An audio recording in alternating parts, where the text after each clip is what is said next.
Problem कसा आहे म्हणजे बळे म्हणून नाही म्हणा आणि त्या बळेचं कसं होऊन राहिलं की आमच्या गावातले 5 ते 6 दिवस झाले. आधी गाव पाळवलीच आहे. 5 ते 6 दिवस झाले सतत लाईन बंद राहते.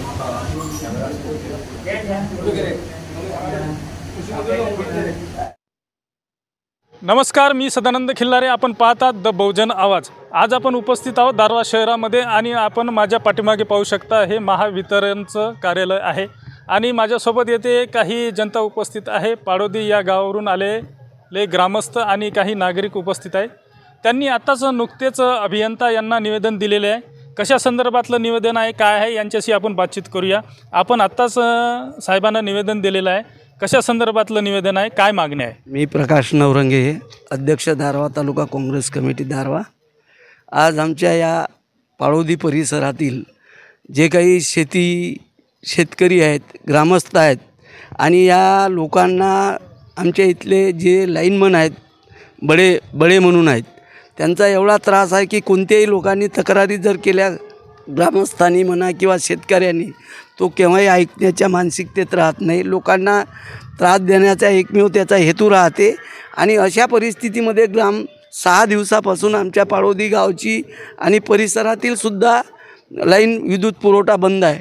अशामुळे ग्रामस्थ त्रस्त होऊन आज आमच्याकडे सर्व आम्ही आपल्या महावितरण कंपनीमध्ये आशिष राठोड साहेबाकडे आलो आणि त्यांना सर्व एक आम्ही विनंती अर्ज दिला की कोणत्याही परिस्थितीमध्ये 7 दिवसामध्ये बडेची बदली करून आमचा विद्युत पुरवठा सुरळीत नेहमी राहावा या दृष्टीनं आणि कोणतीही गावातील मंडळी असो किंवा इतर असो, लाईन जर बिघाड झाला तर त्यांना थोडासा कुठेतरी वचप असला पाहिजे किंवा एखाद्या वेळेस असा जर प्रश्न झाला कोणी आणि कोणती लाईन चालू करू, अशामध्ये एकाचा अपघात होण्याची शक्यता आहे.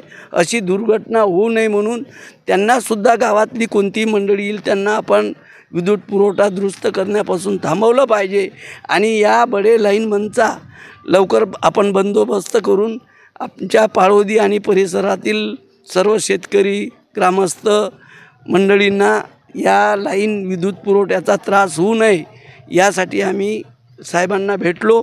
साहेबांनी आम्हाला सांगितलं की जे लाईन विद्युत पुरवठा आहे तो व्यवस्थित करण्यासाठी मी प्रयत्न करतो आणि तो जो गणेशपूरचा स्विच आहे तो पाळोदीलासुद्धा लावून देण्यासंदर्भात साहेबांनी आम्हाला आश्वासन दिलेलं आहे. यानंतर आम्ही साहेबांना 7 दिवसाचा अवधी दिला. याच्यानंतर जर असा हा प्रकार चालला तर मग याच्यानंतरचं आम्ही काय करायचं ते आम्ही ठरवू.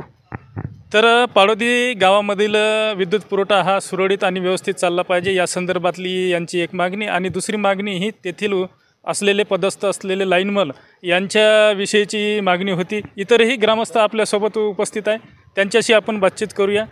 अलीकडे या. तर काय संदर्भात आपण मागणी केलेली आहे, कशा संदर्भातलं निवेदन आहे?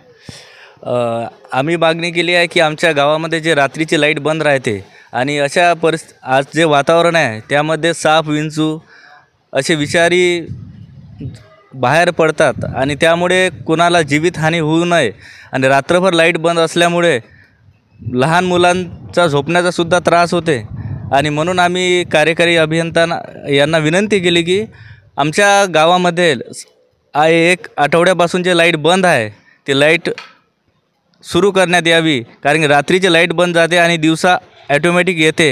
हे कुठं नाही कुठे काहीतरी पाणी मुरत आहे म्हणूनच असं प्रकार घडते. त्यामुळे पूर्वीप्रमाणे लाईट आमच्या गावात सुरळीतपणे चालू व्हावी अशी आम्ही गावकऱ्याच्या वतीने साहेबांना विनंती केली. तर पाडोदी गावामधील जे विद्युत पुरवठा आहे व्यवस्थित, सुरळीत आणि नियमित चालू राहावा आणि तेथील जे पदस्थ लाईनमन आहे त्यांच्या संदर्भात सुद्धा साहेबांनी काहीतरी तात्काळ अशी भूमिका घ्यावी आणि त्यांना लवकरात लवकर पाडोदी या गावावरून बदलून कुठेतरी दुसऱ्या गावी द्यावे अशा प्रकारची मागणीसुद्धा या लोकांनी, या ग्रामस्थांनी केलेली आहे. आपल्याला एकूणच या विषयावर काय वाटतं, आपलीसुद्धा प्रतिक्रिया द्या. धन्यवाद. नमस्कार.